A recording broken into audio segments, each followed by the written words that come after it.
काशीपुर में property dealer Saurabh Agarwal ने जान माल के खतरे को लेकर की प्रेस वार्ता।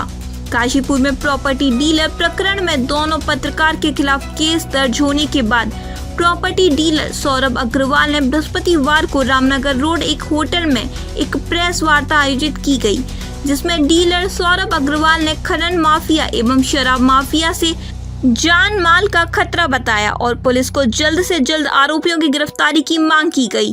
प्रेस वार्ता में सौरभ अग्रवाल ने कहा कि दोनों पत्रकारों के द्वारा लगातार ब्लैकमेल किए जाने और धमकियां मिलने के बाद उन्होंने मजबूर होकर दिलप्रीत सिंह सेठी के माध्यम से उच्च अधिकारियों से मिलकर न्याय की गुहार लगाई थी। इस पर वे तमाम साक्ष्यों के साथ संबंधित अधिकारियों के पास गए और कानूनी कार्रवाई की मांग। इस मामले में सौरभ अग्रवाल का कहना है कि दोनों पत्रकारों के खिलाफ मुकदमा दर्ज होने के उपरांत अब कुछ खनन एवं शराब माफिया का भय बना हुआ है, जो किसी भी समय घटना को अंजाम दे सकते हैं। और किसी भी अफवाह पे ध्यान रखें। पहली बात तो मैं ये कहता हूँ, हमारे विकास गुप्ता जी का, दिलप्रीत सिंह जी का कहना है कि ये दो पत्रकारों की लड़ाई है, ना कि सौरभ अग्रवाल की। मैंने तो मीडिया ये लड़ाई सौरभ अग्रवाल की है, ना कि दिलप्रीत सेठी जी की और मीडिया सेंटर की। मैंने तो एक व्यापारी होने के नाते, क्योंकि दिलप्रीत सेठी जी एक व्यापारी भी हैं और एक मीडिया सेंटर भी, क्योंकि विकास गुप्ता एक पत्रकार थे, तो मैंने कि पत्रकार के नाते उनकी मदद पत्रकारी लोग करेंगे, तो पहले मैंने इसके नाते दिलप्रीत सेठी जी के पास अपना पक्ष लिया थी। कहा कि मैंने, भैया ये मेरी सच्चाई है, ये मेरे सबूत आप देख लीजिए। उन्होंने मेरे सबूत देखे तो बोला आप इसके मैटर में आप कुछ अधिकारियों से बातचीत जाके सलाह कीजिए। तो मैंने अपने सबूत कुछ अधिकारियों को अपनी एप्लीकेशन टाइप करी, अधिकारियों को जाके सबूत दिए, बाकी सब लोग सामने आए। जो विकास गुप्ता कहते हैं कि मेरे 25 साल के कैरियर में मैंने कोई आज तक ये नहीं करा, वो नहीं करा, फलाना नहीं करा।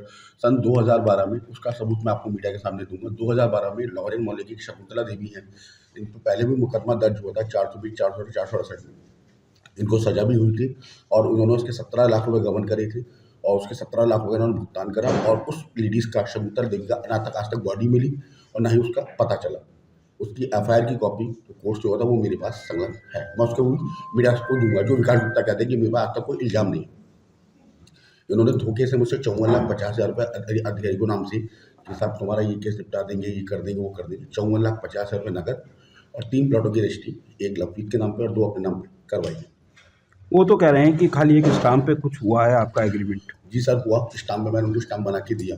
स्टाम्प बनाने के एवज में वही उन्होंने दिखाया कि 25 लाख रुपये अधिकारी पे जा रहे हैं, और ना तो मुझे ये पता चला किस अधिकारी पे गए और किस पे गए। बस वो जो अधिकारी हमसे किस अधिकारी के नाम पे पैसे लिए गए? उन्होंने तो उच्च अधिकारियों को कहा कि जो तुम्हारे पे ये एप्लीकेशन आई, देखिए मेरा प्रॉपर्टी डीलिंग का काम है, पेमेंट थोड़ी सी लेट से जरूर होती है, पेमेंट में आगे पीछे हो जाता है। उसके नाम पे उन्होंने कुछ सर्वर खेड़े से एप्लीकेशन आई थी और अगले दिन सबने अपनी एप्लीकेशन वापस ले ली थी। फैसला ले दिया था कि हमें सौरभ अग्रवाल से हमारा कोई मनमुटाव नहीं है। उनका तो यह कहना है ना कि आपका और आपके मामा जी के बीच का विवाद है और ये पूरा बात जो हो रही है रामपुर से रिलेटेड है। वो झूठ बोल रहे हैं इस मामले में। मेरा जो मामले में मामा जी का कहते हैं कि रामपुर वालों से विवाद है, उसमें मुझे हाई कोर्ट से प्रोसीडिंग स्टे मिला हुआ है।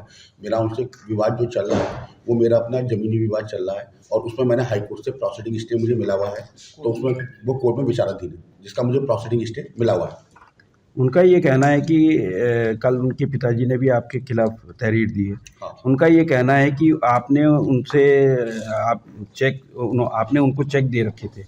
मैं अपनी तहरीर में वो 8 लाख के चेक का हवाला खोल चुका हूँ। मैंने आपको मीडिया में दिखाया कि वो लगातार मुझसे कैसे पैसे ले रहे हैं, और बैंक HDFC बैंक की भी मेरे पास सारी डिटेल्स हैं। उनका एक लड़का रहता है उनका रिंकू, वो मेरे HDFC बैंक से 2 लाख रुपए का चेक कैश करवा के खुद लाया। उसकी भी HDFC बैंक की डिटेल्स है।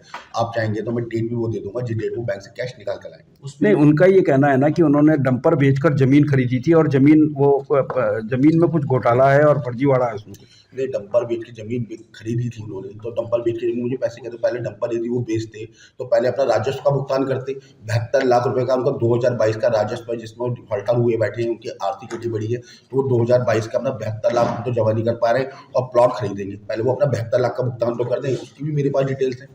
जो राजस्व को वो कर्जदार हैं, वो राजस्व उनमें से एक पत्रकार का कहना ये है कि उसमें जो है आपने 2-3 बार उन्हें प्लॉट दिखाया और 2-3 बार प्लॉट दिखाने के बाद में वो प्लॉट सही नहीं पाएगा, इस वजह से उन्होंने जो मैंने उनको कोई व्यापारी लेन देन ही नहीं था, तो मैं उनको प्लॉट दिखाता किस वजह से? उन्होंने तो ये अधिकारी के नाम से जो मुझसे लूट करते चले गए, मेरा उनसे कोई व्यापारिक लेन देन नहीं, कोई कुछ लेन देन नहीं, तो मैं उनको प्लॉट दिखाता कि एक एग्रीमेंट उन्होंने मुझसे इस शर्त पर करवाया था कि ये पैसा अधिकारी पे, उच्च अधिकारी पे जा रहा है 25 लाख रुपये, तो उसी का उन्होंने मुझसे एग्रीमेंट करवाया, उसी का वो चीज़ करवाया, और बाद में ना मुझे ये पता किस अधिकारी पे गए, किसके क्या पास पैसे गए, तो जिससे मुझे लगा कि मेरे साथ ठगी हो गई है, और तब मैंने इसका मामला मीडिया के आगे रखा। और कुछ अब क्या कहना चाहेंगे आप? बस मैं क्योंकि उनके पिताजी के नहीं, इसमें कुछ शराब माफिया और खनन माफिया जुड़ चुके हैं, जिनसे मुझे लगता है कि मेरी हत्या का प्रयास हो सकता है। मैं ये चाहूँगा इसमें कि हम मेरी माननीय पुष्कर सिंह धामी जी, जो हमारे धाकड़ धामी जी हैं, माननीय मुख्यमंत्री जी से अनुरोध करूँगा कि इसकी गहनता से जांच करवाएं और दोषियों को सजा दिलवाई दी। मैं दोषी हूँ तो मुझे सजा मिले, यदि वो दोषी है तो उनको सजा मिले। माननीय धामी जी, हमारे धाकड़ धामी जी हैं, उनमें ईमानदार हैं, ईमानदार छवि है, निष्पक्ष, इसकी जांच करवाएं। आपने अभी भू माफिया, शराब माफिया को नाम लिया, वो कौन व्यक्ति है? वो मैं विवेचना में बताऊँ। आदमी कोई व्यापार करता है तो 19-20 आई जाती है। आपको पता होगा कि 22 मार्च 2020 से शहर के पूरे देश के अंदर लॉकडाउन था। उस समय कारोबारों की हालत बहुत डाउन थी। मेरा मुवक्किल जो है प्रॉपर्टी डीलिंग का कार्य करता है। उस चक्कर में पैसों को लेन देन के कुछ क्लाइंटों के साथ ये हो गया था कि रजिस्ट्री कराएंगे, कहीं से पैसा आ रहा कहीं। एक कारोबार और पूरे देश को संभलने में एक टाइम लगता है, तो इसकी नाताफाक उठा के कुछ लोगों ने इनके खिलाफ प्रार्थना पत्र दिया था कि साहब इनका पैसा का दिया है, किसी का प्लॉट मिला नहीं मिला, तो वो सारा सेटलमेंट इन्होंने धीरे धीरे कर दिया और कर भी रहे हैं और कर भी दिया है काफ़ी। तो उस हद को लेकर प्रार्थना पत्र जो दिए थे कि साहब हमारा पैसा नहीं मिला, किसी ने कहा प्लॉट नहीं मिला, क्योंकि कारोबार की स्थिति धीरे धीरे अब देश के अंदर ठीक हो रही है लॉकडाउन के बाद। असल बात यह है कि अब इन्होंने सारा धीरे धीरे सबका अपना जो जितने लोगों ने कंप्लेंट दी थी उनका अपना निपटारा इन्होंने कर दिया है, कोई लेन देन नहीं था ऐसा। और उसके बाद मेरे क्लाइंट को जो जिस तरीके से इनके साथ चीटिंग की गई, जिसके साथ इनके साथ धोखाधड़ी की गई, इन्होंने जो उसका मुकदमा अपना दर्ज करा दिया।